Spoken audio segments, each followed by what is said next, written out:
Well, we have a new addition to the truck today. I had Chevrolet install this keypad so I can unlock it.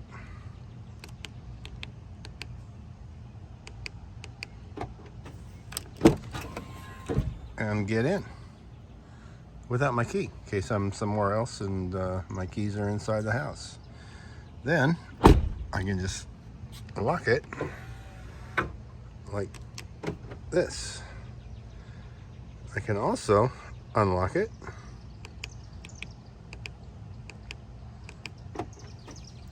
and unlock all the doors. Oh, missed that one. So let's do my code.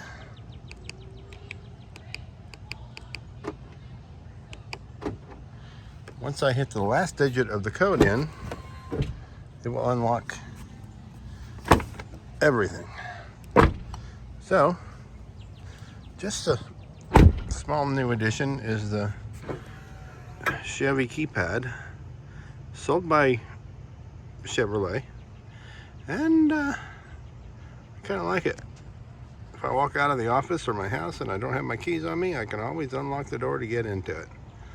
Anyway, that's it. Thanks. Bye.